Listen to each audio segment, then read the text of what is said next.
Bonjour et bienvenue sur La Santé par Nature, un podcast sur la santé abordé sous l'angle de la prévention naturelle et de bon sens. Car comme on le dit très justement, mieux vaut prévenir que guérir. Je suis Anthony Viau, naturopathe à Paris et à Vannes en Bretagne, et c'est avec plaisir que je vous accompagne sur les chemins de la santé naturelle.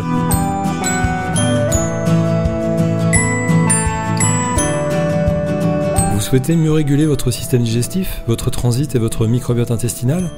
Je vous comprends et c'est pour cette raison que j'ai développé un programme d'accompagnement individualisé sur 3 mois, incluant la naturopathie, la réflexologie plantaire et l'énergétique.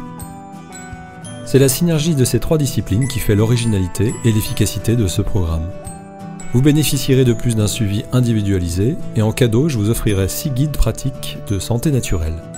Alors si vous souhaitez profiter de cet accompagnement unique et prendre soin de votre système digestif, rendez-vous sur mon site www.anthonyvio.fr et en attendant, je vous souhaite une bonne écoute. Aujourd'hui, je vous propose un entretien avec Marion Kaplan. Marion est naturopathe fonctionnelle, auteure et créatrice du Vitaliseur de Marion, un cuve-vapeur qui fut révolutionnaire dès sa sortie en 1985. Elle nous fait part avec passion et franc-parler de sa vision de l'alimentation saine, de l'influence des gènes, de son parcours et de son expérience, mais également de ses rencontres et collaborations dans le domaine de la santé naturelle. Alors bonjour Marion, bienvenue dans le podcast La Santé par Nature, merci d'avoir accepté mon invitation. Pour les personnes qui ne connaîtraient pas, alors tu es naturopathe fonctionnel, mais tu t'es également formé à d'autres approches de la santé telles que l'homéopathie. On te doit la création du Vitaliseur, ce cuve-vapeur un peu spécial, on va en reparler, que beaucoup de personnes utilisent aujourd'hui, et tu as écrit de nombreux livres.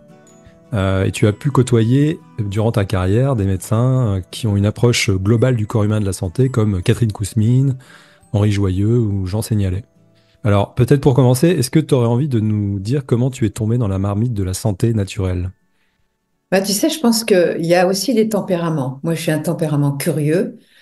J'embêtais ma mère à chaque fois. Je dis, mais pourquoi, mais pourquoi, mais pourquoi? Et alors, elle finissait par dire, à cause des mouches. Ah, C'était sa phrase de réponse parce que je posais trop de questions sur des choses de climat, sur l'herbe, sur plein de trucs, tu vois. J'avais besoin de comprendre, toujours.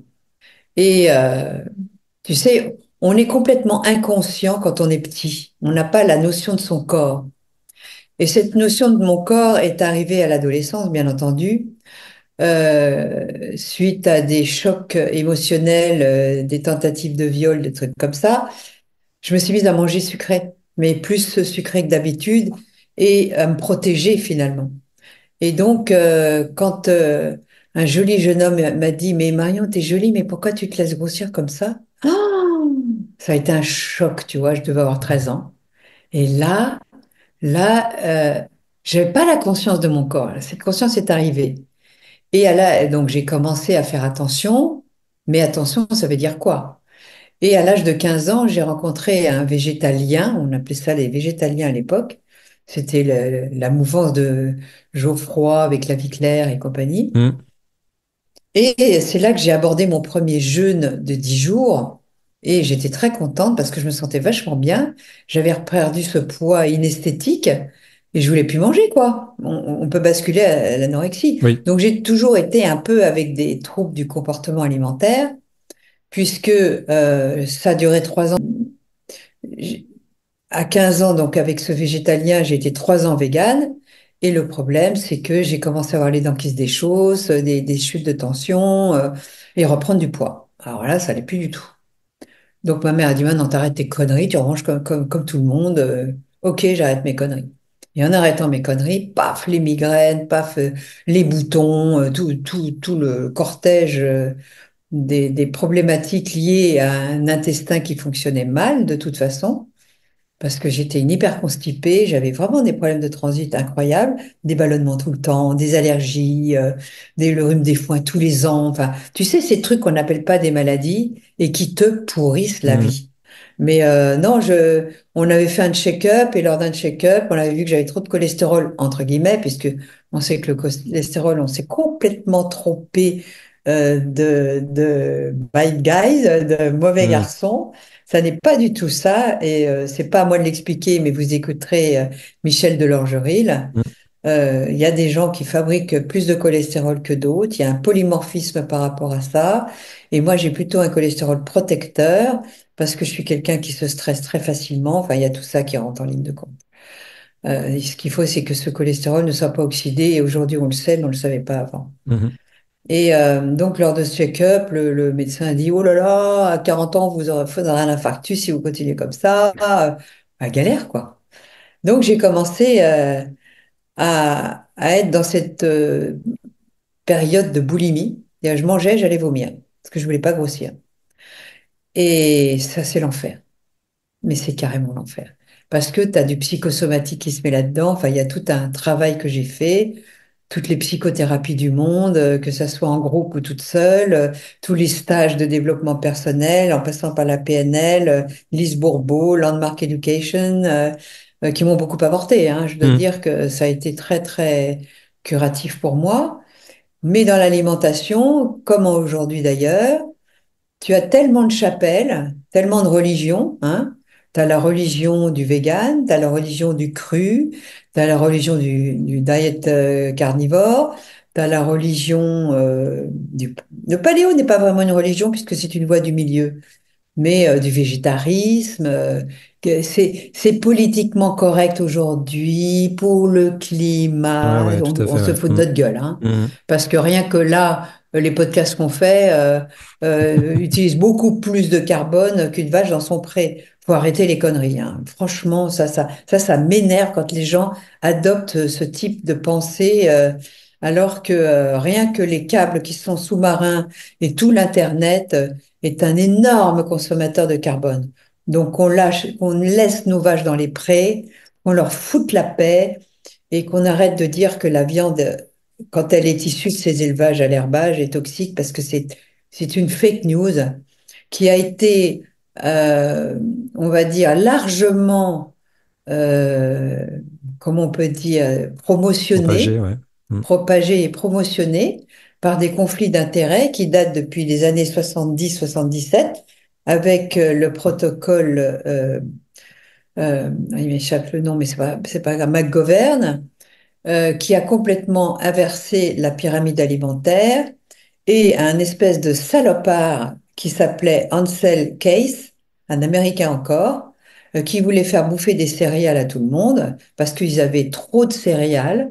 Donc, comme il fallait qu'on en achète, non seulement ils nous en ont fait bouffer au petit déjeuner en disant que c'était génial avec un tigre, ouais, super, t'es en bonne forme, et avec du lait, du sucre, et on mettait des petits cadeaux dans les boîtes, la famille Kellogg's également. Enfin, tout ça, après la Deuxième Guerre, a inversé complètement, a diabolisé les protéines animales, le beurre, les acides gras de bonne qualité que sont le beurre issu de vaches à l'herbage cru.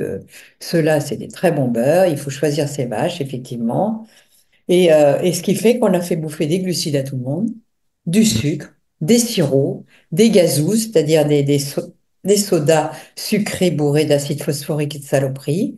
Ce qui fait qu'aujourd'hui, résultat, sur les gens qui mangent à leur faim, parce qu'il faut bien aussi comptabiliser comme ça, bah, tu as plus d'un milliard d'obèses et de diabétiques.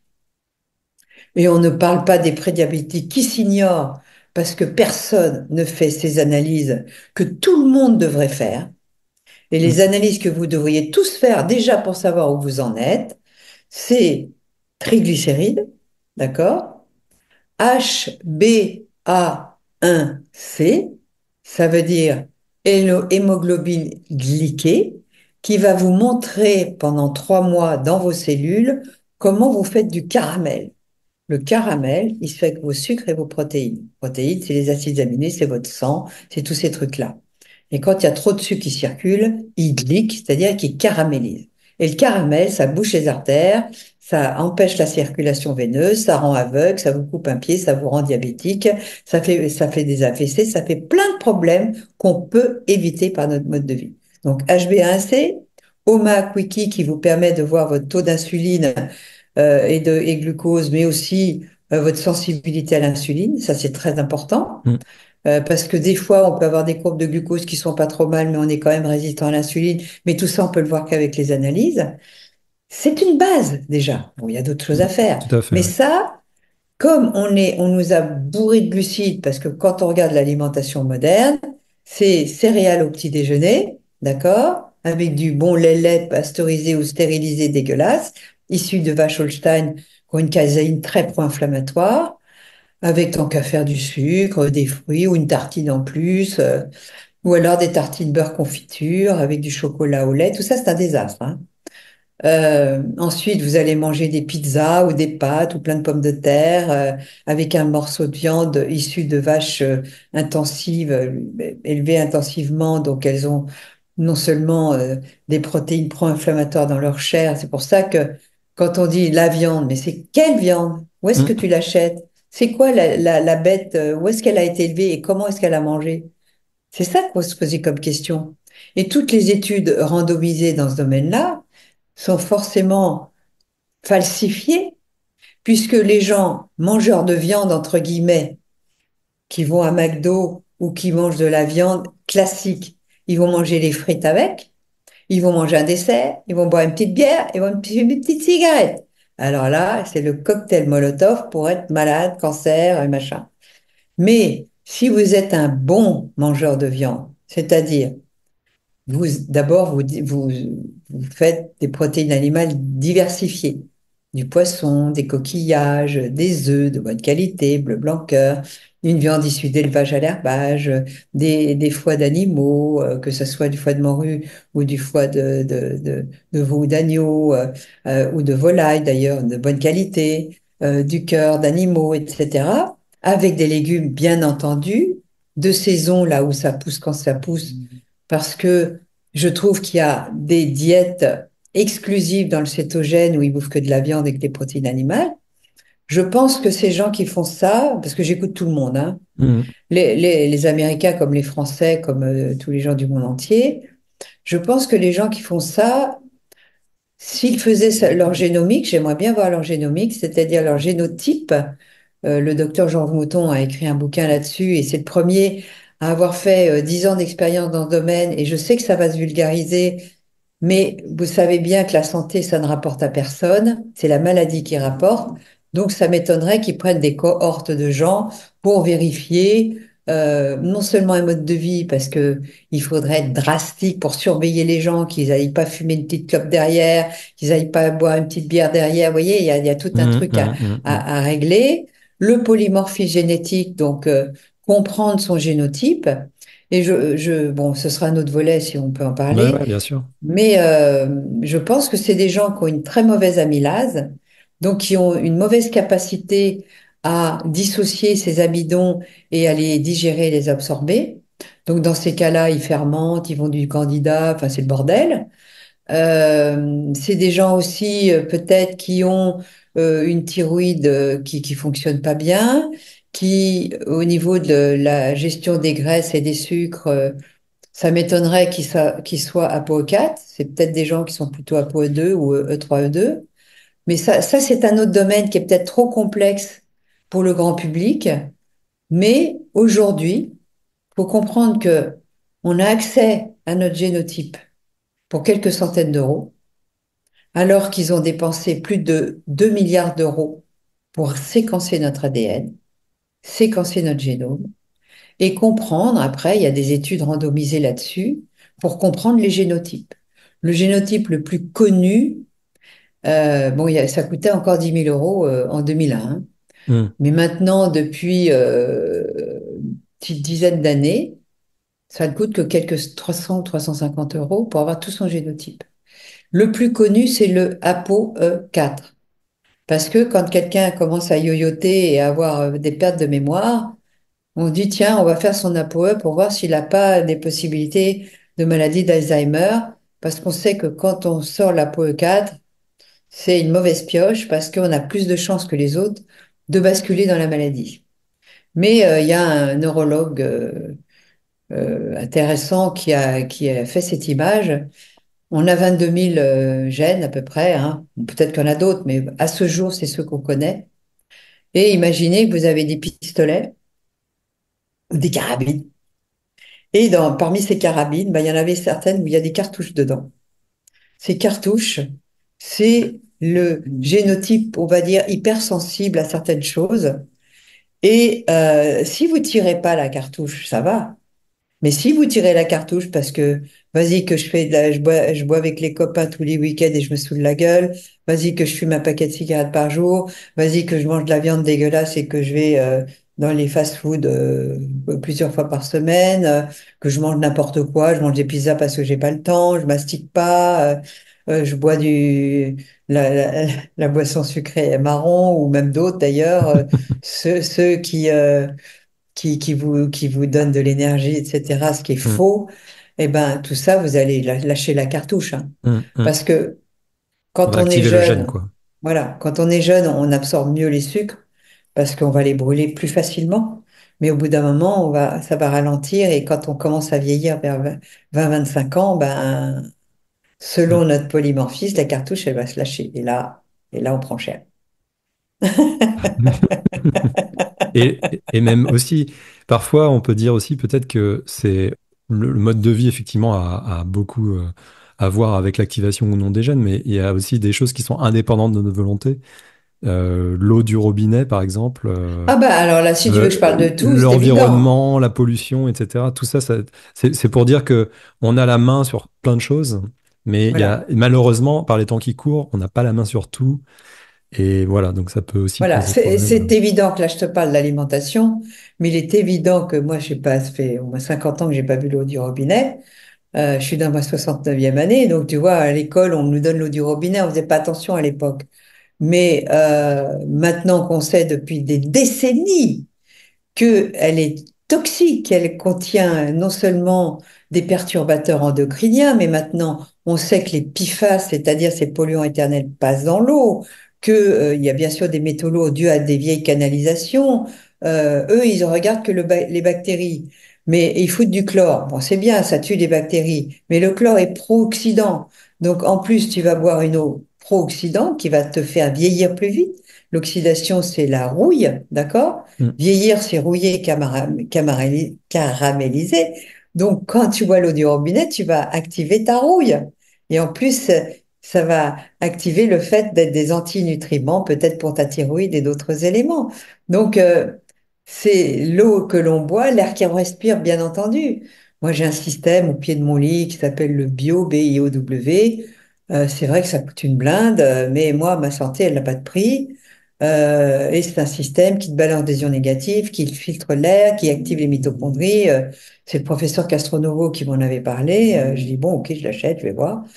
Et c'est vrai que c'est intéressant parce que, et tu prends conscience de la pollution de l'air avec un produit comme ça, parce qu'il y a des chiffres qui s'affichent. Et par exemple, une fois, bon, je fais mon lit, j'ai lavé mes draps avec une lessive lambda, machin. Oh, tu sais, tu secoues les draps. La pollution de l'air qui monte et qui, normalement, elle doit être en dessous de 10, tu vois. mm, Et là, j'étais montée à 150. Une fois, j'étais dans un studio, j'avais amené mon appareil et dans un appartement, et il y a des gens qui avaient fait des grillades à côté. Alors, c'était monté à 400 ou un truc comme ça. Alors là, ça clignotait, disait, attention, attention, problème mitochondrial, vous êtes en danger. T'imagines les gens qui respirent tout mm, ça? mm, Et moi, tu fumes à côté de moi, je tousse, je supporte pas. Parce que dans ma génomique, dans mon génotype, j'ai un foie qui détoxifie que dalle. C'est pour mm, ça que je suis allée vers la cuisson vapeur, parce que quand tu détoxifies pas, tu vas pas détoxifier les grillades qui contiennent des molécules toxiques de benzopyrène, de méthylcholantrène qui sont des goudrons. Quand tu manges des frites, tu vas avoir des acroléines, tu vas avoir la réaction de Maillard. Tout ça, je le savais pas, mais intuitivement, je m'étais orientée vers une cuisson qui ne crée pas des combinés toxiques pour ton foie et tes muqueuses. C'est quand même intéressant de voir que finalement, l'intuition, c'est pas mal, hein, quand tu... ouais. Donc, mais alors, finalement, si tu savais pas tout ça, pourquoi est-ce que tu t'es orienté vers la création du vitaliseur? Ben voilà, Qu'est-ce qui t'a j'avais amené à compris, ça? Ouais. déjà en étant végane, ils vendaient une espèce de cocotte en fonte Toi, tu connais pas, parce que moi, j'étais végane dans les années 70, hein. Et donc, ils avaient une cocotte qui s'appelait Doux-Feu, qui était en fonte et qui avait un couvercle inversé dans lequel tu mettais de l'eau dans le couvercle. Mhm. C'était un genre de cuisson à l'étouffée. On mettait le feu à bas feu et l'eau devait retomber sur les aliments pour l'hydrater, mais ça le brûlait. C'était trop long à cuire et tu avais forcément une réaction de Maillard parce que la flamme touchait le fond de la casserole qui finissait par brunir. Mais je me posais la question déjà. Et quand j'ai rencontré André Coquard, qui était un ingénieur chimiste, qui s'était associé avec un cuisinier à Marseille, ils avaient un restaurant. Et quand j'ai mangé dans ce restaurant, que j'ai mangé ce filet de bœuf vapeur, avec une sauce à base de bouillon d'os, de beurre, avec des petits légumes vapeur, mais c'était sublime. Mhm. Et en plus, j'ai pas eu la barre après le repas. Oh, je me suis dit, c'est quoi ce truc? Donc le lendemain, j'y suis retournée. Je suis allée le voir dans sa cuisine, je dis, mais c'est quoi votre secret? Il dit, voilà, il me montre un cuit vapeur avec un couvercle en cloche et des trous plus gros qu'un couscoussier, mais ils n'étaient pas encore assez gros pour moi, mais on verra après. Et j'achète sa casserole qui coûtait déjà très cher. Et il la faisait fabriquer à l'unité, hein, par un fabricant dans le Massif Central, Cuisinox. Et je pars avec ma casserole sous le bras, et je m'enferme dans ma cuisine pendant plusieurs mois, j'invite des copains, je dis, goûtez-moi ça, goûtez-moi ci, et j'ai fait plein d'expériences. Et j'arrêtais pas d'appeler Coca et on a décidé, j'étais en relations publiques dans une grosse boîte à l'époque et journaliste.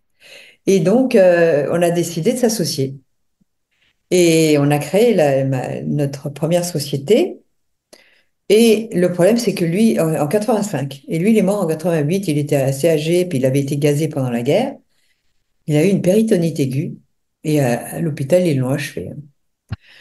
C'était un bilieux. Et en 88, je me retrouve avec toutes les parts. Et là, comme moi je suis très très curieuse, j'avais déjà rencontré des gens qui parlaient, qui travaillaient en énergétique. Et donc je vais voir Guy Thieux et je lui dis s'il te plaît, fais-moi la meilleure proportion. Je ne veux pas en parler plus parce qu'on va me dire que je suis trop ésotérique. Donc j'ai calculé des proportions. On appelle ça la divine proportion. Et j'ai fait, les trous sont de 6 millimètres alors qu'ils étaient que de 5. Et ils étaient en fonction du diamètre, qui était un diamètre 24 pour le vitaliseur, et la proportion entre la marmite, le tamis et le couvercle. Bref, ces éléments-là ont vraiment apporté quelque chose, Ouais. mais je ne peux pas encore le prouver. Je ne peux le prouver qu'en analyse classique sur les vitamines, les minéraux et l'oxydation. Ça, je peux le prouver, que les vitamines les plus thermosensibles, il n'y en a que deux. Parce que toutes les autres sont beaucoup moins thermosensibles. Donc les gens qui vous mettent vitamine A ou vitamine B2, on n'en a rien à foutre parce qu'elle n'est pas thermosensible, la B2. C'est la B1 et la C. Mhm. Eh bien, au premier labo qui était le laboratoire Wolf, qui n'existe plus aujourd'hui, j'ai dû faire les analyses, je crois, en 88, justement, et je sors plus de vitamine C après cuisson qu'avant. Je dis, mais attends, c'est pas possible. Je fabrique pas de la vitamine C. Ils sont trompés, c'est pas possible. Et je l'ai fait sur 4 échantillons. Mhm. Donc j'ai fait une randomisation pour être sûr qu'on n'est pas sur un hasard. Et je demande au scientifique, je dis, vous pouvez m'expliquer? Il dit, écoutez, la seule explication qu'on ait, c'est que comme à la cuisson, on attendrit la fibre, peut-être qu'elle est plus biodisponible. Et, Oui. mais j'en avais beaucoup plus, hein. Donc, on a dit que j'avais autant de vitamine C après cuisson qu'avant, mais en plus qu'elle est plus biodisponible. Donc, pour les gens qui mangent tout cru, faites attention, parce que les vitamines que vous mangez ne sont pas forcément biodisponibles, ou alors il faut une telle mastication que vous allez Mhm. passer beaucoup, beaucoup, beaucoup de temps à table, hein. C'est-à-dire qu'elles sont emprisonnées dans les fibres, c'est ça? Bien sûr, Ouais. bien sûr. Et pour la B1, pareil. Mhm. Et je refais une bonne dizaine d'années après, je crois que c'était en 2001, le labo ISHA. Je me dis, tiens, allez, je vais revérifier parce que je vais un peu moderniser mes analyses. Et en plus, je leur ai demandé de faire une analyse sur la peroxydation des graisses parce que j'ai mis un magret de canard là-dedans. Non seulement B1 et C pareil, mais en plus, aucune oxydation des graisses, ce qui fait que tu peux manger la graisse de canard, Mhm. elle n'est pas oxydée. Et donc, tu as tous les collagènes Ouais. biologiquement C'est actifs. très Ça, c'est intéressant, ouais. Mhm. génial. Moi, j'adore le gras du canard et de l'agneau, donc tant Ouais. mieux. Mais quand il est oxydé, quand tu le grilles, Là, il perd ses propriétés parce qu'il est oxydé et en plus caramélisé et t'as fait on va dire, la molécule de Maillard Ouais, qui est ouais, bien toxique sûr. pour tes Les muqueuses, tu AGE, vois. bah, j'ai fait Voilà. un épisode là-dessus. Là, Ah, très j'invite bien. les auditrices auditeurs à écouter l'épisode 13.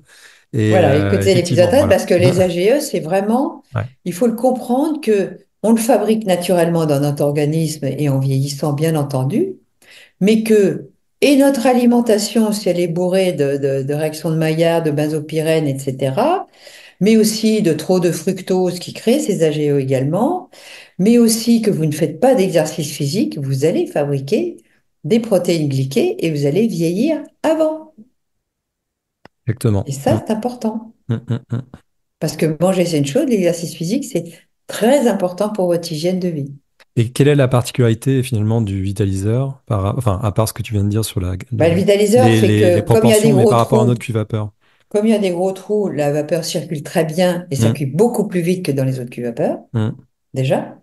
Et il y a une bonne régulation et de vapeur avec ce couvercle en dôme, ça fait comme un vortex, tu mm, vois. Mais surtout, l'eau de condensation, la vapeur qui redevient de l'eau distillée quand elle tape sur quelque chose, c'est-à-dire un couvercle. Parce que si tu mets pas de couvercle, la vapeur, elle se refroidit. mm, mm, Tu peux pas cuire. mm, Donc, il faut un couvercle. mm, Mais il n'est pas en autoclave, il n'est pas hermétiquement fermé. Ce qui fait qu'il va se réguler avec la pression atmosphérique, mais surtout, c'est le dôme. Et le dôme permet à l'eau de condensation de s'écouler le long des parois et de ne pas délaver l'aliment et de couler sur l'aliment. Et donc, si techniquement on pouvait mettre 2 étages et trois, on peut le faire, mais je déconseille parce que si tu mets un étage, les toxines du dessus vont tomber sur l'aliment du dessous.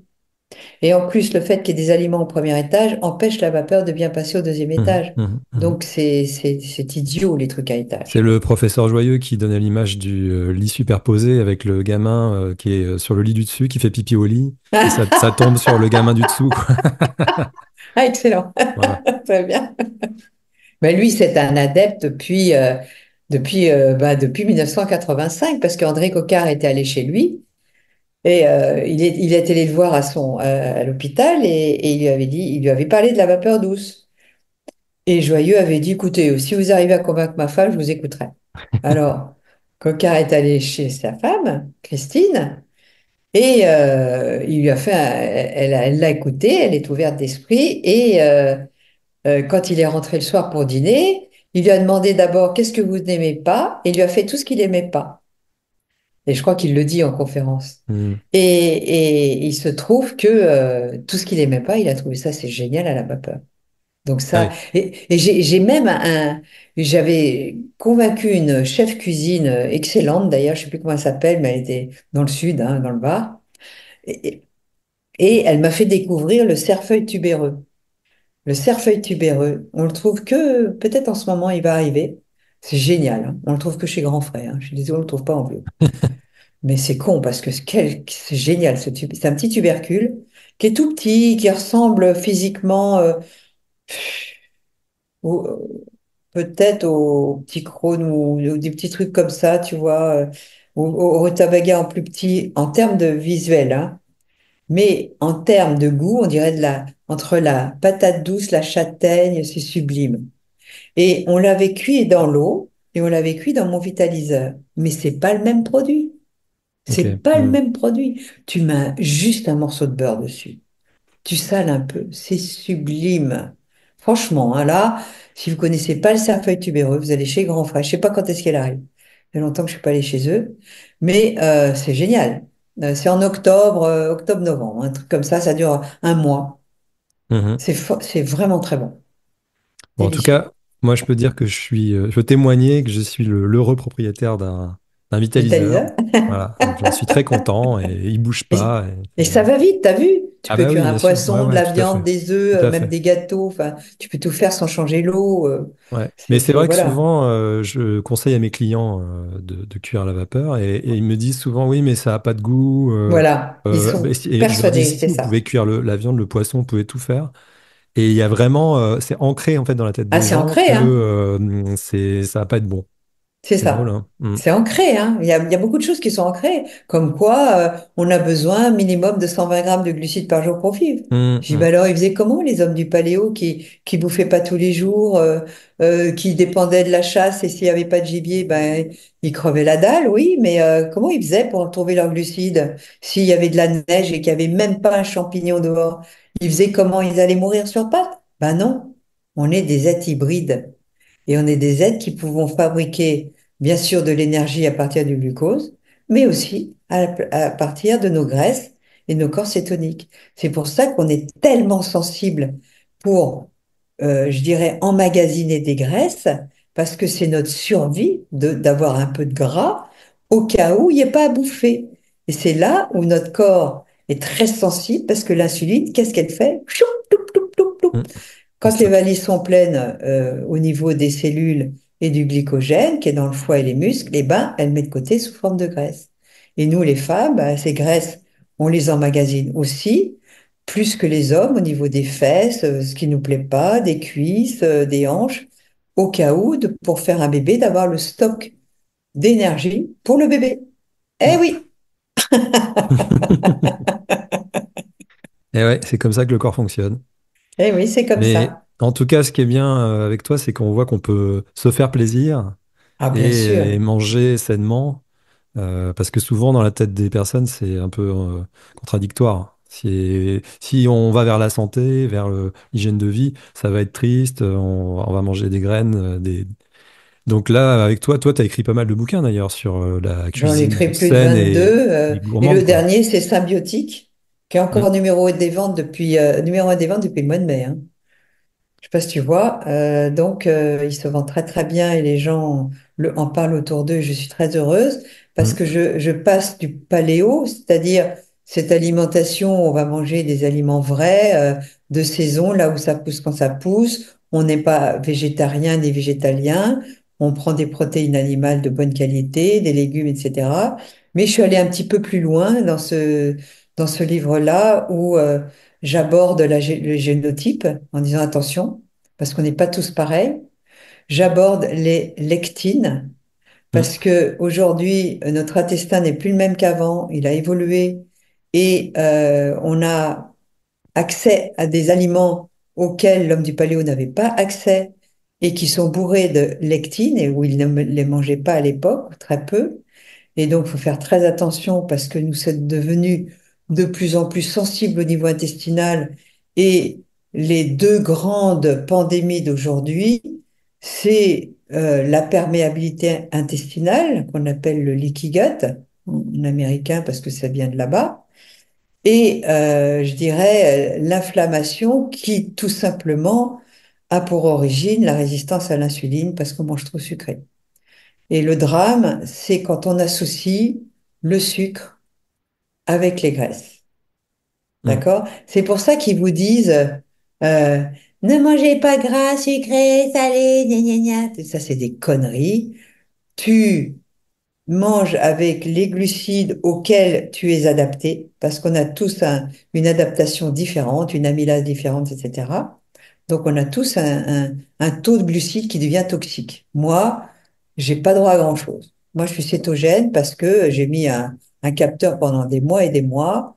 J'ai été résistante à l'insuline pendant presque 8 mois. Et je suis très confortable dans l'alimentation cétogène, mais avec beaucoup de légumes. Mais les Mm. légumes à IG très bas, hein, parce Ouais. que je mange aucun farineux, aucun Mm, tubercule, mm, aucune céréale, bien entendu, aucune légumineuse. Mais je mange beaucoup de légumes, beaucoup de salades, tous les fenouils, les poireaux, les oignons, mm, l'ail, euh, les choux, les brocolis, les choux-fleurs, tout ça j'en mange. Je mange un peu d'avocat, mais je suis pas fan. Voilà, et un peu d'amandes, un peu de noix de macadamia, etc. Donc, faut savoir, faut se connaître.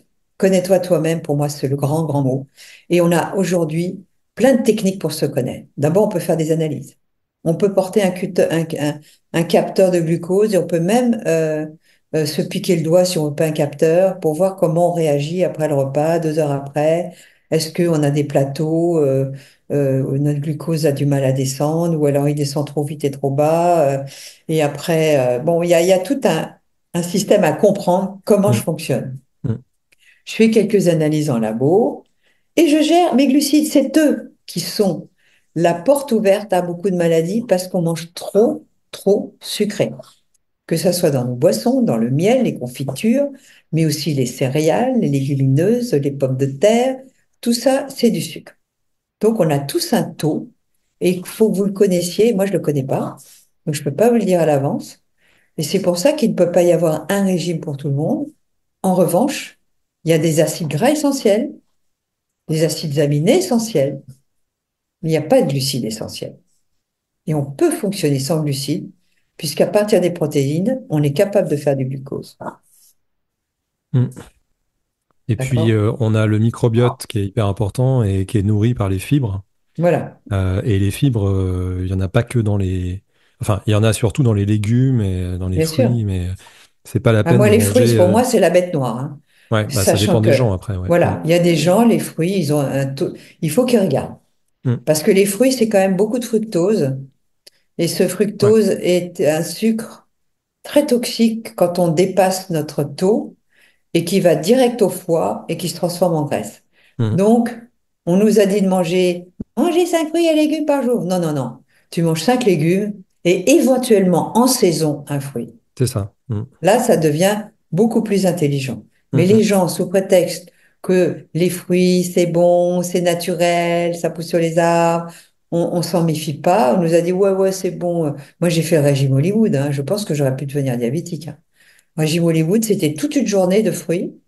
Alors, mais un fruit par jour. Un fruit, alors c'était la journée ananas, la journée Mm. banane. Monodiète. Oh, Mm. mon Dieu! Mais j'avais un foie gras, hein, quand j'ai commencé Mm. à Bah ouais. m'intéresser à la micronutrition, médecine Mm. fonctionnelle.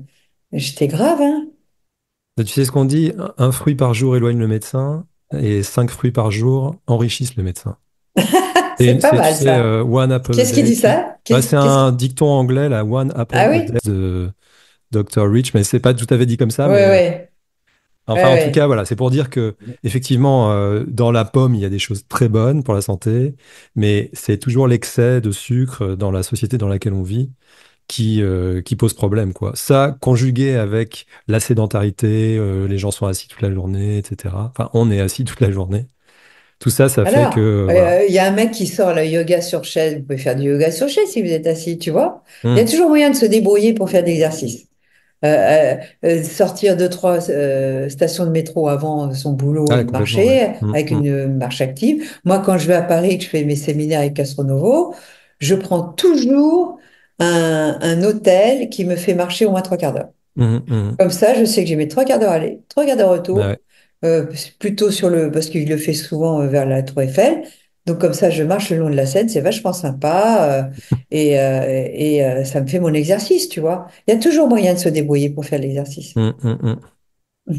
Est-ce que tu considères que actuellement les aliments, quelque part, remplissent plus leur rôle nutritif parce Ah bah que à c'est cause des clair, sols appauvris et tout, et qu'on est obligé de passer par des des compléments compléments. alimentaires, ce genre de choses? Alors, oui, sachant que moi, en vieillissant, bien entendu, tu sais qu'on absorbe moins bien, qu'il y a en plus des polymorphismes. Il y a des gens, par exemple, qui génétiquement n'ont pas les bons récepteurs pour la vitamine B12.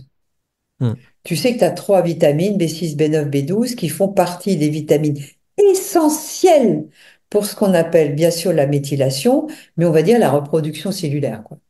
D'accord? Et cette B12, quand tu es végane, comme moi pendant 3 ans, et que tu as de mauvais récepteurs, tu m'étonnes que j'avais les dents qui se déchaussent. Tu comprends? Et hum. maintenant que je connais tout ça, bien sûr, je mets en garde contre les gens qui sont sensibles. Comme moi, j'aime les animaux, j'ai des animaux chez moi, mais c'est qui mange qui aujourd'hui, hein.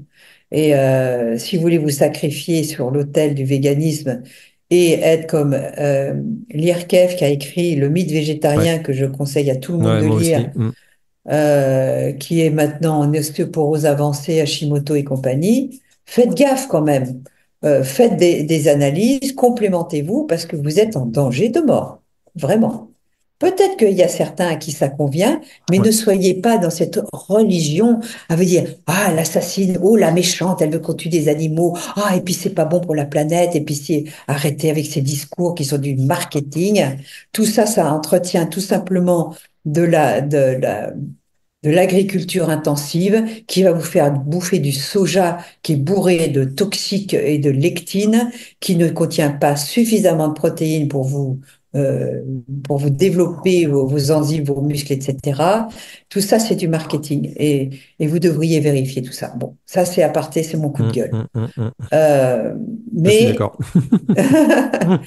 mais c'est vrai que si vous faites des analyses, je conseille à tout le monde de faire au moins une fois dans sa vie, bien sûr le génotype, mais ça c'est autre chose, mais un petit bilan de toutes vos vitamines.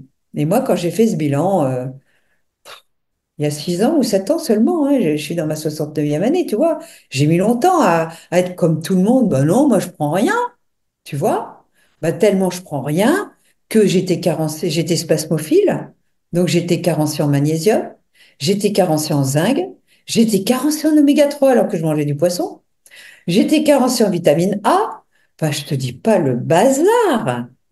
Incroyable, mais j'en revenais pas, hein. Mm. Donc, du coup, je machine toute. Je prends des compléments alimentaires. J'étais carencée en vitamine D, bien sûr, aussi, etc. Je prenais pas de vitamine D. J'habite dans le sud, je croyais que le soleil suffisait. Ben non. Il y a des gens qui ont des mauvais récepteurs, et surtout en vieillissant, eh ben, on métabolise beaucoup moins bien, même au soleil, la vitamine D. Il faudrait être au moins entre 50 et 70 nanogrammes par litre, donc au niveau de vos analyses. Et donc, maintenant, je me complémente. Tous les Mm. jours, je prends une vitamine D, je prends des 3K2, je prends du zinc, de l'acide alpha-lipoïque. Euh, Qu'est-ce que je prends? Des complexes B, j'en ai moins besoin depuis que je suis cétogène. Oméga 3, bien sûr, à partir d'huile de poisson, Mm. parce que moi, j'ai des mauvais récepteurs et une étape enzymatique qui ne convertit pas les oméga 3 végétaux en longue chaîne. Et il y en a beaucoup, beaucoup plus qu'on ne Ouais, pense. ouais, tout à fait, ouais. Mm. Donc tout ça, faut le vérifier, quoi. Donc bien sûr, moi je suis pour les compléments alimentaires de bonne qualité. J'ai un certain nombre là que je connais, que j'utilise et que je trouve très bien. J'ai par exemple de mauvais récepteurs à la mélatonine. Donc je prends au moins 10 milligrammes de mélatonine le soir, associé à de la L-théanine, qui me permet, parce que j'ai de mauvais récepteurs, de mieux accrocher la mélatonine pour dormir. Et j'ai une bague connectée, tu vois, qui me permet de vérifier mon sommeil profond et paradoxal. T'es une geek un peu. Ah oui, moi, je vérifie tout, moi. Alors après, il faut pas tomber non plus dans Non, mais l'extrême tu inverse parce que comprends. ça peut créer de l'anxiété chez certaines personnes. Non, mais moi, ça ne manquerait pas d'anxiété, mais moi, je Mm. suis là pour vérifier. Et comme je ne crois plus personne, Mm. d'accord? Parce que même sur PubMed, tu peux avoir des études frelatées, d'accord? Donc, je vérifie ce qu'on me dit. Et quand on parle d'index glycémique bas, c'est pas suffisamment explicite parce que c'est, même si tu as des IG bas, mais que tu manges une quantité importante, c'est tous ces glucides qui vont arriver dans ta circulation sanguine. Mm. D'accord? Imaginons les fraises. Mais si tu manges un gros bol de fraises en dessert, tu vas passer ton quota. Et quand tu sais que tu as une cuillère à café de sucre, de glucose qui circule en permanence dans le sang, mais si tu manges 20-30 cuillères à café de sucre, ton insuline, elle va devoir bosser et au bout d'un moment, elle va te dire, va te faire foutre. Mm. Et elle Mm. va devenir résistante et c'est là que le problème commence. Mm. Et le Mm. problème, c'est qu'on ne le sent pas. On peut être diabétique sans le sentir. Il y a des gens qui découvrent par hasard lors d'un examen, ah bah merde alors, je suis à 150 au réveil. Bah oui, bah alors pépère, et on va voir ton hémoglobine glyquée. Ah bah je suis à 7. Ah bah oui, bah t'es diabétique pépère. Tu vois? Et Ouais. ils ne le savaient pas. Et là, c'est la porte ouverte au cancer, aux AVC, à ne plus bander, à la mauvaise microcirculation. Mais c'est ça qui est important. Et vous, les femmes, vous aurez plus d'orgasme, parce que tout ça, c'est de la microcirculation. Il faut être conscient de ça. Moi, je suis très réaliste, hein. Mm. Mm. Donc, je vérifie tout ce qu'on me dit. Et pour moi, il y a des fake news. Il y a des grands gastro-entérologues qui disent beaucoup de choses bien et des conneries en même temps, parce qu'ils n'ont pas vérifié, parce que c'est pas leur métier. Parce qu'un gastro-entérologue, en 10 ans de médecine, il a eu 4 à 7 heures de nutrition, point, barre et trait. Et même si aujourd'hui, je crois que dans les études de médecine, quand même, ils parlent du microbiote, ça va être un microbiote peut-être pour étudier les catégories, c'est-à-dire les phyla que tu as dans ton intestin, et pour te donner un probiotique. Tu vois ce que je veux dire? Mais moi, j'entends encore des diabétologues, puisque je rencontre des diabétiques. Ah ben non, mon diabète, il m'a dit que c'était irréversible. Je suis désolée, le diabète type 2 est réversible. Et moi, il mangeait du pain matin, midi et soir. Et il se Hmm. piquait. Et il était à 200, je sais plus, 170 au réveil. Mais j'ai dit, mais c'est pas possible, quoi. Ah bon. Enfin, en tout cas, je trouve que c'est là où tu vois, là je le vois en consultation régulièrement, mais le poids de l'éducation et des habitudes en fait qu'on nous a inculquées. Et Parce des que présupposés. si les gens mangent 3 fois du pain par jour, ils n'ont pas et quelque Pour part eux, c'est normal. ils reproduisent quelque chose. Hmm. C'est pas leur faute entre guillemets, tu vois ce Non, que je non, veux bien dire. sûr, bien Et sûr. donc c'est très dur de faire comprendre que bah, moi j'explique. Voilà, je dis, voilà, avant j'étais pilote de ligne, donc j'ai beaucoup voyagé et j'ai vu dans certains pays, on mange pas de gluten, quoi, on mange pas de Bien pain, ou d'autres sûr. pays, on mange pas de produits laitiers. C'est juste une question d'habitude, en fait. C'est ça qui est Oui, difficile et de à faire comprendre présupposer, souvent. parce que il y a le marketing derrière. Regarde les pubs. Regarde. Et même comme ils ont plus le droit de faire de pub pour le tabac, toutes les séries de Netflix, t'as au moins un mec qui va fumer après. Mais c'est leur seule manière de communiquer que ah, le tabac, ça fait bien, hein, ça fait fort, hein, ou ça te détend, ou tu vois, notre culture est conditionnée par les lobbies et les lobbies conditionnent nos politiques. Regarde, on a mis 10 ans de glyphosate en plus, tout ça parce qu'il y a une pression des lobbies Mm. et que les agriculteurs n'avaient pas de solution de rechange. Donc, plutôt que de passer doucement, parce que la France est un pays de terroir tellement extraordinaire, d'arrêter ces putains de monocultures et de revenir à des belles agricultures de terroir, avec des maraîchers, avec des haies, avec une belle biodiversité. Pourquoi est-ce qu'on ne revient pas à ça? Parce Mm. que les politiques sont des lâches, ne veulent pas prendre les mesures qui font qu'on va enrichir la terre avec de la permaculture, avec des composts. On a tous les éléments. La ferme Du bec est loin. du Bec et Loin Hein. est une exposition. Et ils font des cours pour montrer que ça nourrit bien plus de gens en faisant ce type d'agriculture. On nous fait croire qu'on ne pourra pas nourrir la planète. Tout ça, c'est des fake news. Fake Mm. news. Et vous y croyez parce que ça se dit dans les mainstream. Et que des gens comme nous, ben, vous les écouterez que parce que soit vous avez une maladie, et vous avez peur, soit quelqu'un est malade autour de vous et vous voulez trouver des solutions, soit vous commencez à être fatigué et vous commencez à faire le circuit des médecins qui connaissent rien et vous êtes dans un no man's land médical. Et voilà. Et si vous êtes, on va dire, relativement en forme, vous en avez rien à foutre, vous buvez vos gazous avec vos copains, vous mangez vos pizzas, vos pâtes, en disant, oh ben non, moi je suis pas prêt, on verra plus tard. Et puis voilà. Alors, il y a un truc à dire quand même là-dessus.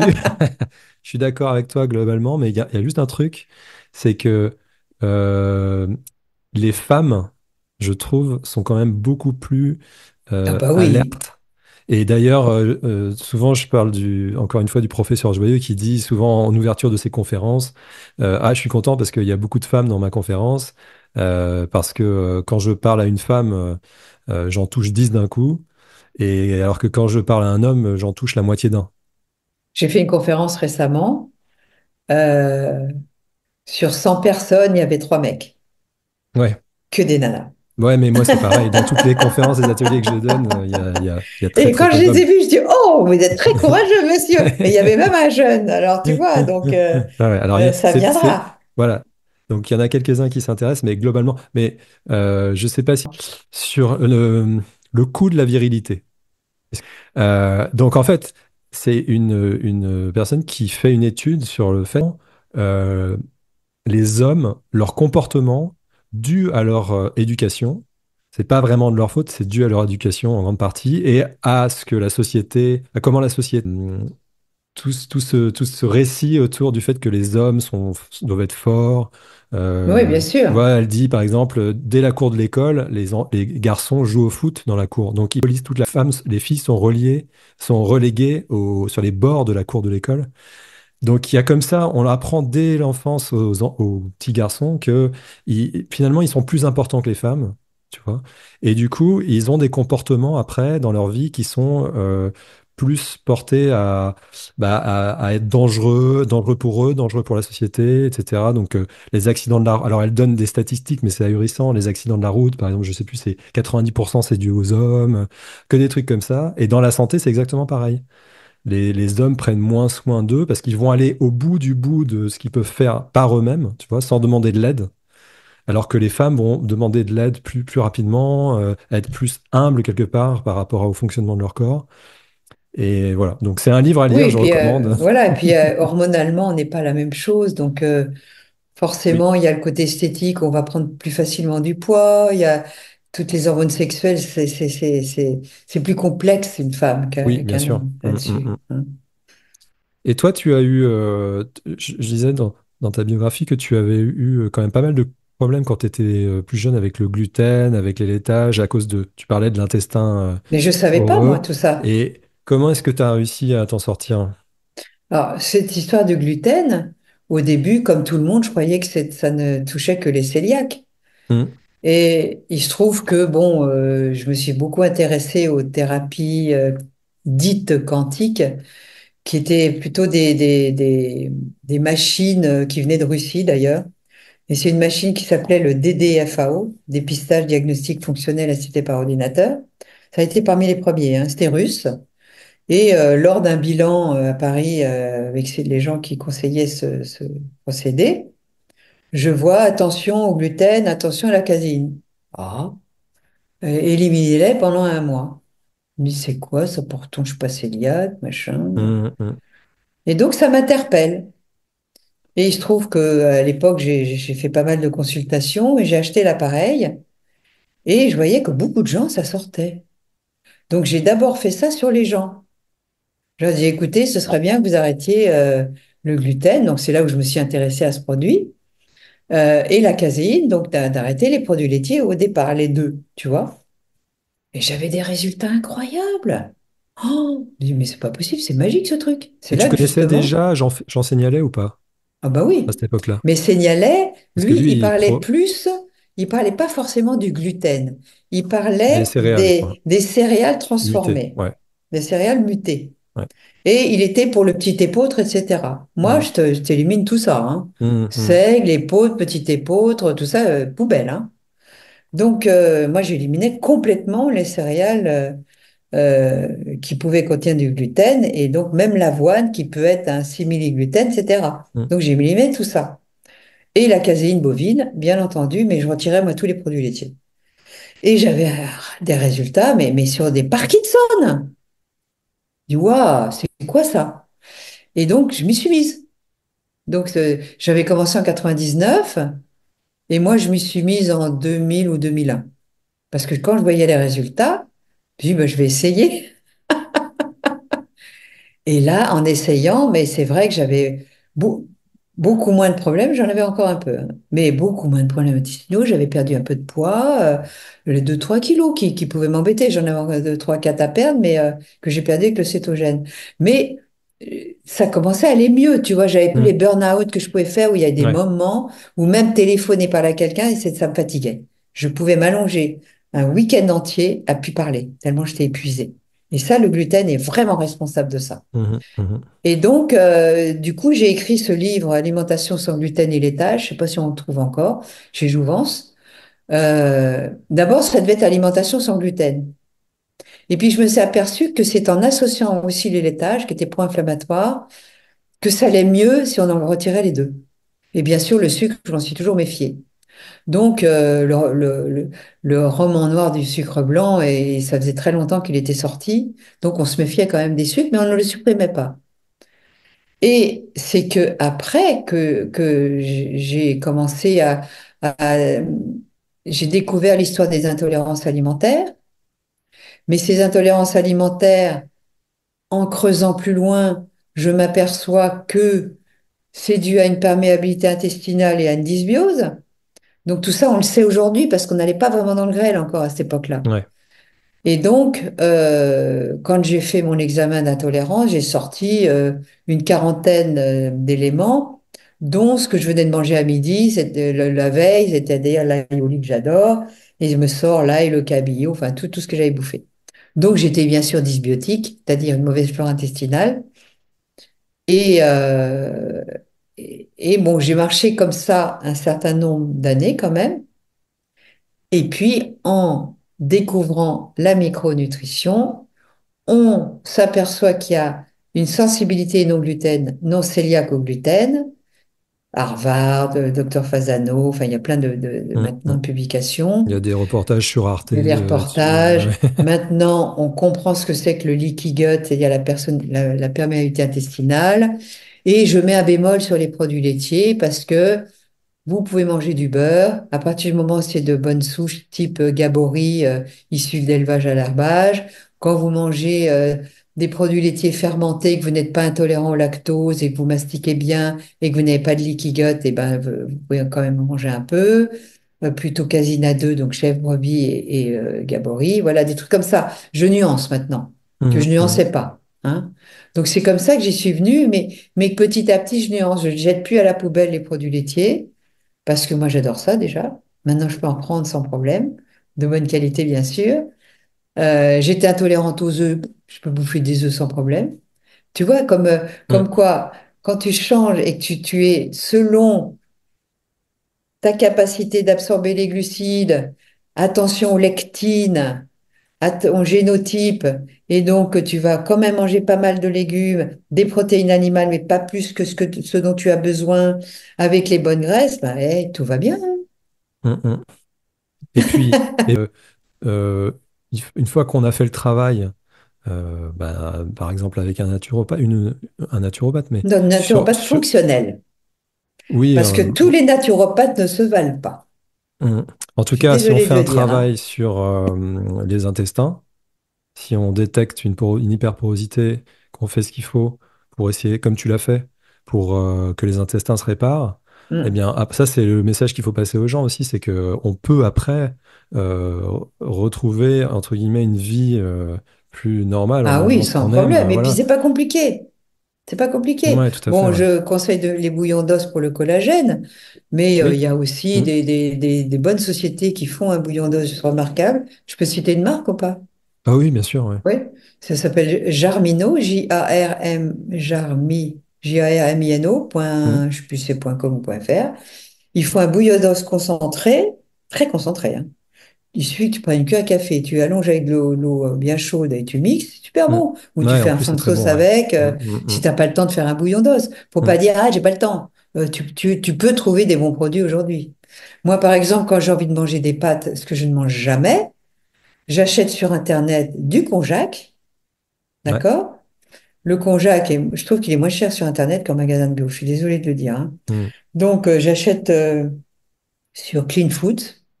Il y a du konjac de riz, des tagliatelles de konjac, il y a même des lasagnes de konjac, et tu te fais une bolognaise à côté, c'est super bon. Mm. Le konjac, c'est une algue, hein, c'est ça? C'est une ouais, c'est un genre d'algue avec zéro glucide, Mm. et c'est plutôt des bonnes fibres, c'est très très courant dans les pays asiatiques. Ça n'a aucun goût, ça ne se cuit pas, donc vous le passez sous l'eau chaude, vous le rincez, et puis vous mettez la sauce que vous voulez. Si vous voulez mettre de la bonne crème, des petits champignons, un petit peu d'ail ou une bolognaise, c'est super bon. C'est bon pour le microbiote en Faut être plus. créatif, quoi. Qu'est-ce Voilà. que tu parlais de... On parlait de Jean Seignalais, mais qu'est-ce que tu retiens de tes rencontres ou tes collaborations avec Bah, bah, Seignalait déjà à la fin de sa vie préconisait mon le vitaliseur. vitaliseur, ouais. Hein. Je voyais aussi, Mais professeur ouais, bah, Joyeux. Joyeux, ça fait 35 ans qu'il le conseille. ou 40 ans, enfin, je sais plus. Mais Seignelay, lui, il cherchait une solution. Et il avait été extrême. Il était dans cette mouvance de l'instinctothérapie à un moment donné. Moi, je l'ai connu à ce moment-là. Mm, Oh là là, ça c'est vraiment une secte, hein. Mais c'est vraiment une secte. Et le mec est allé en tôle pour pédophilie, hein, je te le signale, hein. Je ne citerai pas son nom. Donc, il a tout essayé. Et parce qu'il voulait manger hypotoxique. mm, Et je crois qu'il a fait pas mal d'erreurs. Tu sais qu'il est mort d'un cancer du pancréas. mm, mm, Je pense que le fait d'être rejeté par toute sa communauté, il était désavoué. Bon, il y a aussi notre psychosomatique qui est très importante dans nos maladies. Il faut pas l'oublier, ça. Et mm, c'est mm, même très important. Quand on a peur, on la chiasse. Donc, faut bien comprendre que une émotion peut perturber tous vos marqueurs métaboliques. Donc, bien sûr qu'on travaille là-dessus, mais de mes rencontres, Kousmine, c'est moi qui ai demandé à la rencontrer parce que j'étais d'accord avec tous ses prismes, mais la cuisson, elle s'y était pas intéressée. Et c'est grâce au docteur Alain Bondil, qui était président de l'association médicale Kousmine de l'époque, quand elle m'a en côté en conférence, il dit, mais il faut que tu rencontres Kousmine, elle dit comme toi, machin. Ah ben, j'ai dit, écoute, moi j'ai écrit une longue lettre, elle m'a pas répondu. Et donc il m'a fait rencontrer, elle avait une maison à Ramatuelle, et on est tombés dans les bras l'une de l'autre, on s'est vraiment très bien entendu. Et elle est allée elle voulait que j'aille voir son éditeur parce qu'il lambinait un peu pour la sortie de son livre Sauvez votre corps, qui a fait un gros succès. mhm. Et on m'appelait Kousminette dans les couloirs. J'étais jeune, j'avais 29 30 ans. L'éditeur a dit, maintenant, on va préparer l'après-Kousmine de son vivant. On ne sait pas, les jours sont toujours comptés à partir de 80 et quelques années. Donc, de son vivant, j'ai écrit 3 livres avec Bondil. L'un qui a été un best-seller, Votre alimentation selon l'enseignement du docteur Kousmine, et puis un autre sur les femmes enceintes et un autre sur les seniors. Donc, Kousmine, ça a été vraiment une femme tellement de bon sens qu'elle a accepté ce que je lui apportais. Donc, je lui ai apporté l'histoire de l'eau vibratoire. C'était l'époque où je connaissais les travaux de Marcel Violet. Enfin, il y a tout un Ouais. truc, hein, Mm, dans ce mm, livre. Je lui ai apporté la cuisson vapeur, bien sûr, parce elle cuisinait à la cocotte minute. Du côté Marion, moi je peux pas tout faire, je peux pas faire la cuisine, les recherches. Avec le professeur Joyeux, Coquart a fait des analyses en laboratoire avec lui, il en parle d'ailleurs, sur des cellules cancéreuses. Et ceux à qui on inoculait un cancer dans la cuisse, tous ceux qui mangeaient au vitaliseur étaient sauvés, alors que les autres crevaient. Bon, donc ça n'a pas été randomisé parce que Coquart est mort entre-temps, mais ça n'a pas été publié, c'est grand dommage, mais personne ne paiera tous ces travaux, donc voilà. Et ensuite, j'ai tout un périple. J'ai eu ACMOS pour le côté énergétique avec l'antenne de l'Échelle. J'ai fait 2 écoles d'homéopathie qui m'ont beaucoup apporté, l'une uniciste, l'autre pluraliste. J'ai rencontré un grand maître spirituel qui s'appelait Yvan Amar, qui pour moi a été un être extraordinaire. Hélas, il est mort en 99. Ça a été un drame parce que vraiment, c'était un être de lumière, vraiment. Il m'a beaucoup apporté. Et si j'avais connu les éléments que je connais aujourd'hui, peut-être que j'aurais pu lui apporter encore plus de choses. J'ai apporté mhm. ce que je connaissais, mais c'était pas suffisant à l'époque. Euh, et bon, et puis il y a la médecine fonctionnelle avec Castronovo, qui a son caractère. Au début, il m'a beaucoup maltraité. Moi, je n'avais rien à foutre. Je voulais l'enseignement. Et maintenant, on est copains comme cochons. Donc voilà, faut Mm, savoir passer mm. au-dessus des égos. Ah, qu'est-ce que c'est ton meilleur souvenir dans le domaine de la santé comme ça? Alors moi, c'est Yvan Amar, la spiritualité. D'accord. C'est la relation consciente,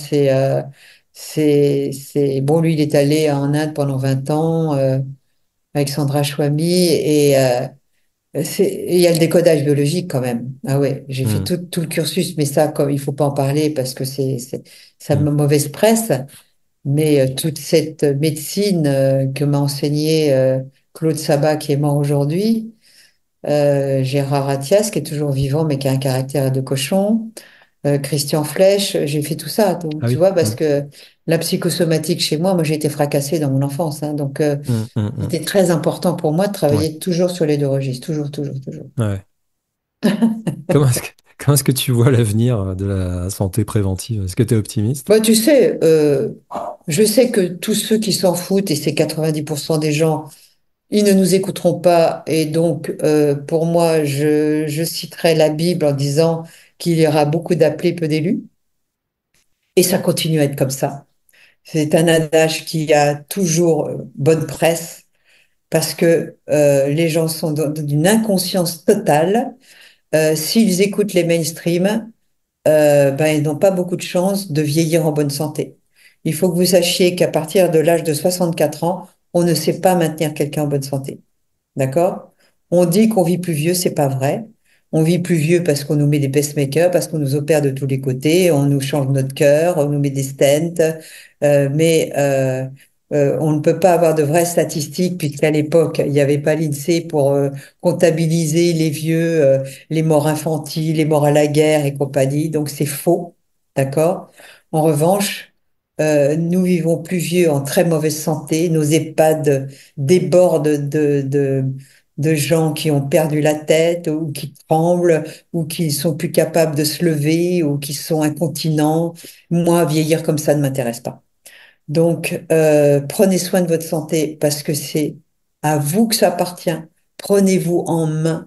Si vous avez des gens autour de vous à qui vous pouvez passer le message, passez-le parce que c'est urgent. Je suis en relation avec Philippe Desbrosses, qui est un être formidable. Ça a été le leader du bio en France il y a une cinquantaine d'années. Il est en train de créer son université paysanne. Il est tout proche de l'INRA, qui est l'Institut de recherche alimentaire. Eh bien, ils le disent tous, attention, nos terres sont totalement dévitalisées, c'est urgent. Il nous reste 10 ans. Hmm.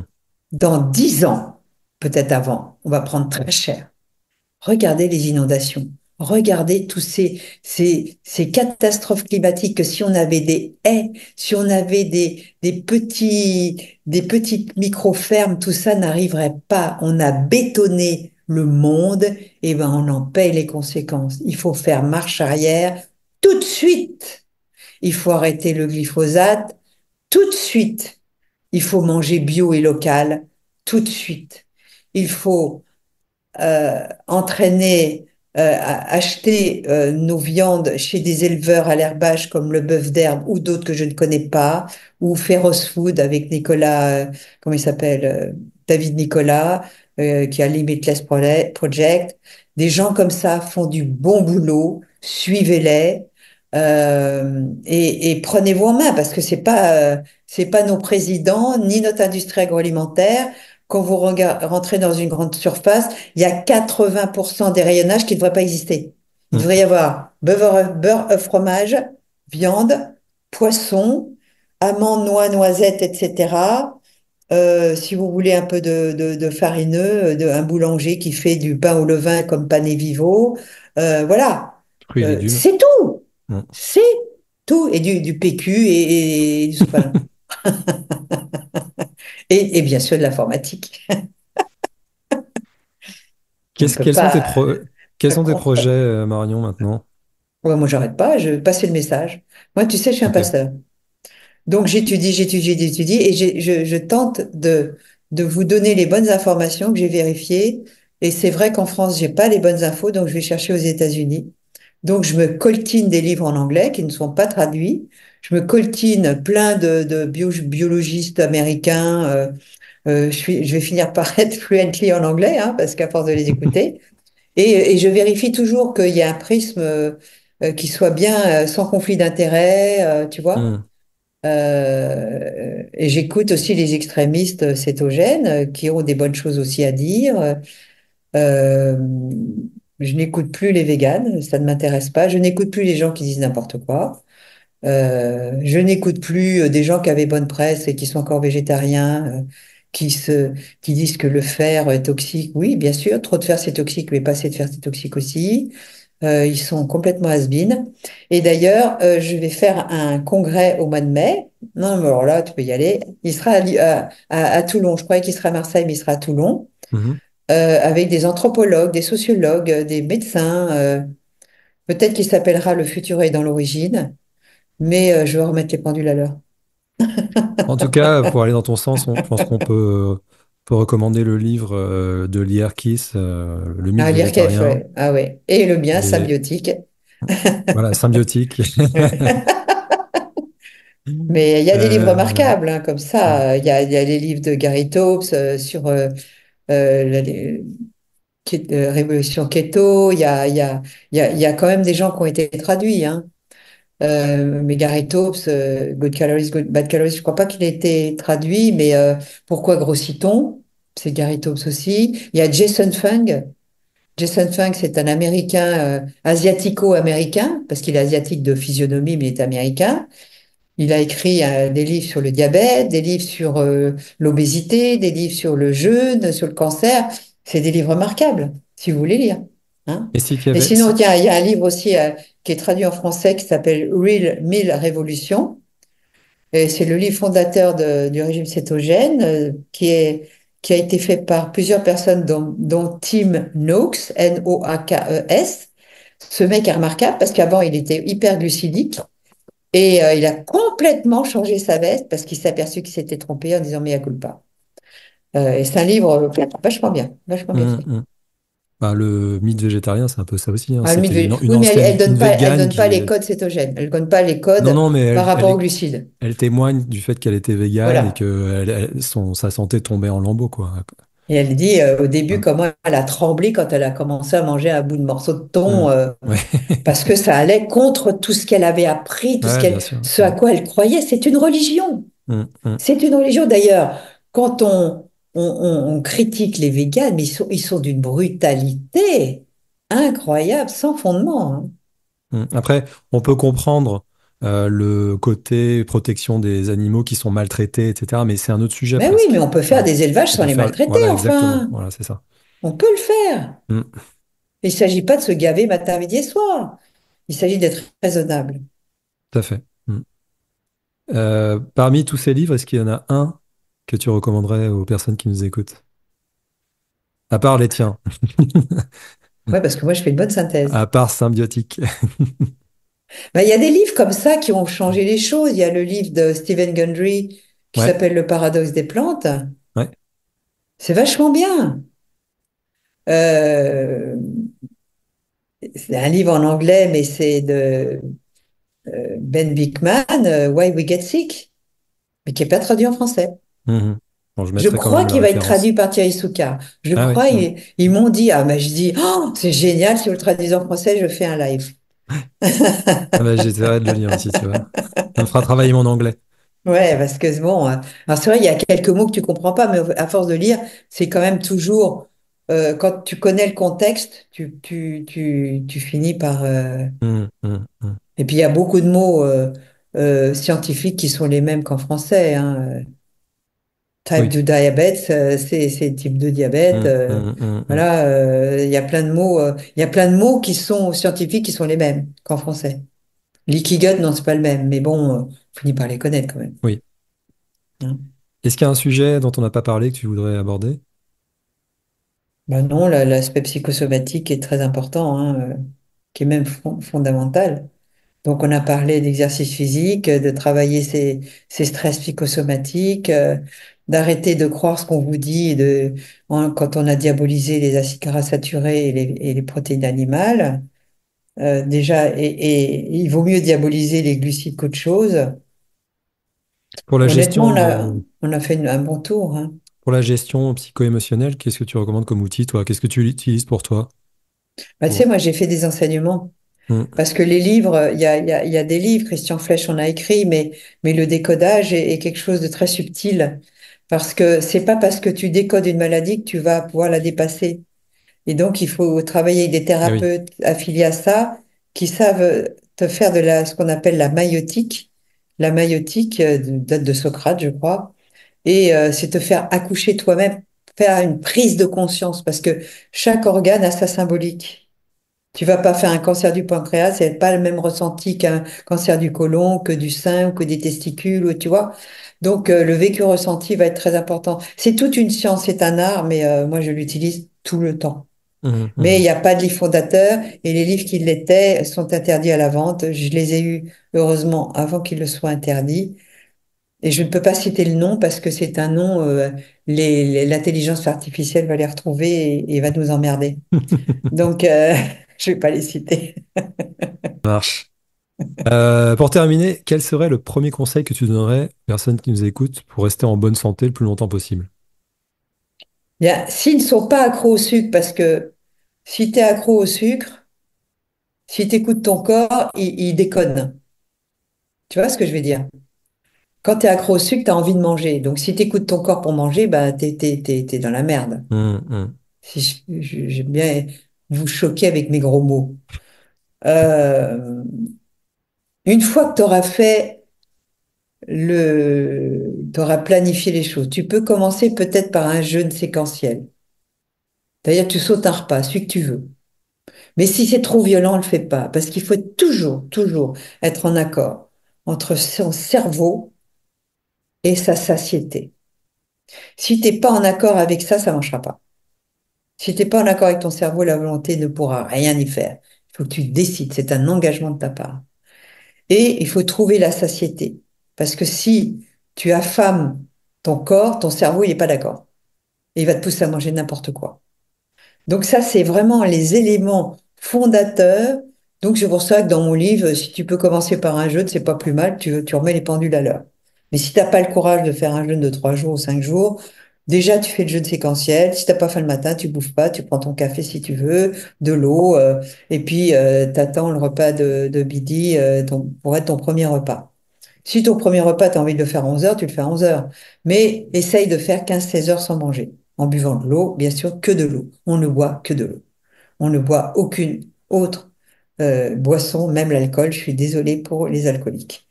Euh, voilà, donc c'est déjà, tu peux faire table rase si tu manges, si tu fais un jeûne séquentiel ou un jeûne, déjà. Et tu bois de l'eau. À ce moment-là, tu vas comprendre le cheminement d'un aliment quand tu as jeûné parce que tu le sens, tu le sens. Et après, tu suis mes conseils dans Symbiotique, tu te mets en phase 1, tu essayes de te mettre en phase 2 où on peut réintroduire éventuellement un peu de glucides avec les lentilles, les pois chiches, mais faut faire gaffe parce qu'il y a beaucoup de lectine. Voilà, après, c'est pas après pas. Mais c'est vraiment, faites gaffe aux glucides. Tout glucides confondus. Sucre, miel, confiture, euh, pommes de terre, toutes les céréales, toutes les légumineuses, toutes les pseudo-céréales. Vous faites gaffe. Vous mettez un capteur de glucose, ça vous coûtera 40 balles pour 14 jours, mais au moins vous saurez comment vous fonctionnez. C'est le seul moyen de savoir, on ne peut pas Hum. savoir. Et les Ouais, analyses que j'ai dit. génial. Ben écoute, merci beaucoup Marion. Super, on a balayé plein de sujets. Ouais. J'invite tout le monde à se rendre sur ton site. Je le mettrai en descriptif, mais c'est vitaliseurdemarion.fr. J'ai une Euh, chaîne YouTube également, Marion Caplan et Vitaliseur. ok, bah, je la mettrai Parce que également. sur ma chaîne YouTube, j'invite des experts en live, toujours en Mhm, live, parce que moi mhm. j'aime bien être en interaction. Il y a des Ouais. gens qui peuvent poser des questions, ça enrichit le débat. Parce que j'aime pas trop le côté conférence, c'est chiant, quoi. Donc je préfère l'interaction. Mhm. Et donc sur cette chaîne YouTube, là prochainement, j'ai le docteur Schwartz qui vient de sortir un livre sur le bleu de méthylène. Je vais avoir Marion Bartoli, qui est Mhm. l'ancienne championne de tennis et qui s'est mise au keto. Donc, on va partager ensemble. Génial. Je vais avoir le docteur Ronton. Enfin, j'ai des gens comme ça. Donc, Excellent, excellent. je suis là pour Ok. partager mes connaissances Bah ouais, c'est avec des génial. experts. Merci. Voilà, donc bah, sur ton site, les gens pourront voir Et oui, j'ai une également se newsletter. renseigner Hmm. sur oui, ta newsletter Newsletter sur les articles. Hmm. et puis aussi on peut s'inscrire sur ton site à cette newsletter et on peut voir Voilà. aussi pourquoi pas se procurer un vitaliseur hein, si on veut. En tout Mhm. cas, voir pour les gens qui ne connaissent pas, voir ce que c'est déjà. Et puis voilà, c'est bientôt la fin de l'année, donc ça peut faire l'objet d'un beau Absolument. cadeau. Méfiez-vous parce qu'on est un flux tendu. Donc, on a une petite usine familiale. Donc, ils ont une capacité limitée. Donc, je vous le dis hein, comme ça, entre Ouais, parenthèses. à la fin de l'année, ouais, il risque d'y en Faut avoir pas l'avoir à mal. temps, voilà.